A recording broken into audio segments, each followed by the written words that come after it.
এখন আমরা দীঘায়, এটা হচ্ছে মাছের বাজার দীঘার, যেটা কি নাম গো, এটা হচ্ছে অ্যাকচুয়াল মোহনা। এখন এটার সময় তাই জল নাই। এদিকটা অ্যাকচুয়াল সমুদ্র, এটা সমুদ্র। আওয়াজটা শুনতেই পাচ্ছেন কেমন।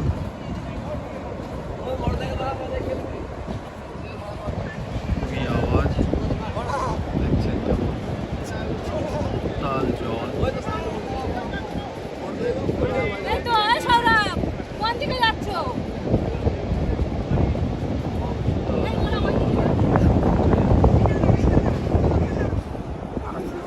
এখন এটা ভাটার সময় তাই এদিকটায় জল নাই। অনেক মানুষ আছে এখন, তারা মাছ ধরছেন। প্রথমবার এটা আমার দীঘায়, সরি দ্বিতীয়বার, কিন্তু মোহনায় আসা প্রথমবার। আমি এখনো পর্যন্ত শুধুমাত্র একবার সমুদ্র সৈকত থেকে গিয়ে ফিরে গেছিলাম।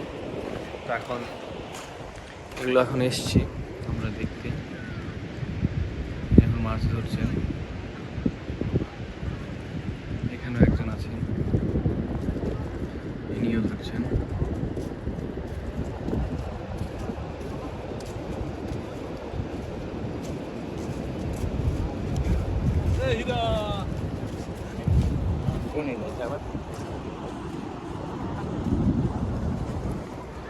এরপর আমরা যাবো ওই রাস্তাটা দিয়ে, ওই দিকে যে রাস্তাটা আছে ওই দিকটা দিয়ে আমরা যাবো।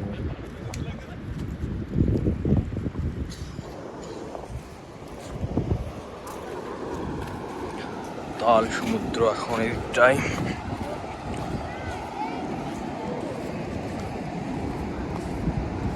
ওটা ওল্ড দীঘা, তারপর একটা হচ্ছে নিউ দীঘা, আর এটা হচ্ছে মোহনা। এটা হচ্ছে মাছের বাজার, এখানে আপনি সমস্ত ধরনের মাছ এখানে পাবেন। যদি ইচ্ছে করেন পার্সেল করে নিয়ে যাবো তো পার্সেল করে নিতে পারেন। এখানে যদি আপনি আপনার পার্সোনাল কার নিয়ে আসেন তো 10 টাকা আপনার পার্কিংয়ের নেয়।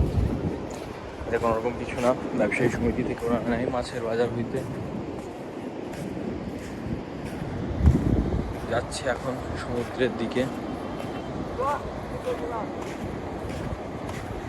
সকালের দিকে এলে যখন জোয়ারের সময় হয় তখন এগুলো সব জলমগ্ন থাকে, যখন ভিজে আছে এখন দেখতে পাচ্ছেন সব ভিজে। জোয়ারের সময় সমস্তটা এখন জলমগ্নই থাকে এদিকটা।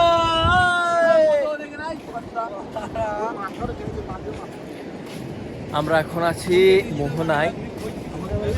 তো এদিকটা হচ্ছে সমুদ্র দেখতে পাচ্ছেন, আর এই যে আমাদের সব পান্ডা লোক সবাই এসছি। কেউ ফটো তুলতে ব্যস্ত, কেউ ঘুরতে ব্যস্ত, কেউ তো ফোনে কথা বলতে ব্যস্ত। এই যে ফটোগ্রাফার, এই যে মডেল, এই যে পেছনে হচ্ছে সমস্ত কিছু হাজির আছে, সমস্ত রকম চলছে। পেছনে দেখতে পাচ্ছেন মানুষজন। সকলে হয়তো জানে না এই জায়গাটা এত সুন্দর দেখতে, এবং এখানে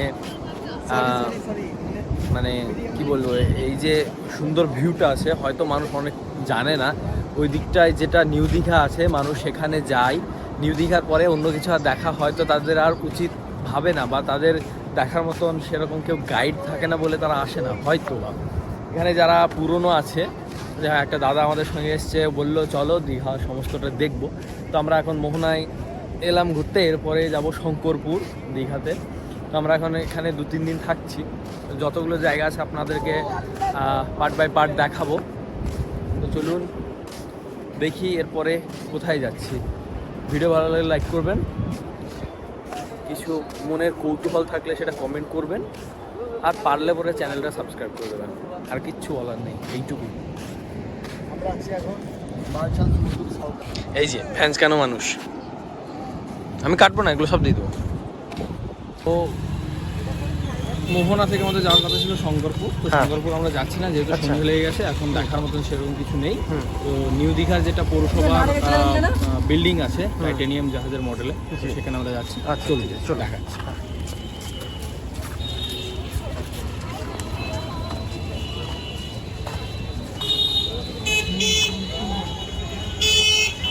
এই যে আমরা চলে এসেছি প্রায় দীঘা কফি হাউস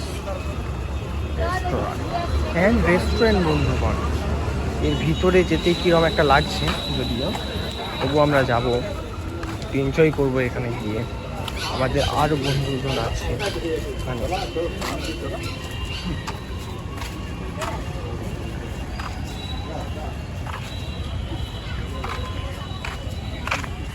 তো আমাদের আরও বন্ধুগণ আছে আগে, হ্যাঁ, তো দেখে নিন আরও দুজন দাঁড়িয়ে আছে আগে, তাদের আমাদের জন্য ওয়েট করে বসে আছে। ওই দেখো আসতে মেলতে ফটো, এদের ফটো ফটো না দিলে হয়তো পেট ভরে না সারাদিনে, শুধুই ফটো শুধুই ফটো ফটো ফটো ফটো। চলুন টাইটানিয়াম মডেলে বাড়ি, সরি, দীঘা শঙ্করপুর উন্নয়ন কর্তৃপক্ষ, এটা বিল্ডিং। তো যদি আপনারা দেখছেন খুব সুন্দর লাগছে। আরে আমরা তো শঙ্করপুর আসবো না বলে তো শঙ্করপুর এসেছি। তো এখন ভিতরে যাব আমরা, কি কি আছে দেখব, এখানটা চারপাশটা একটু ঘুরে দেখব আমরা কেমন আছে,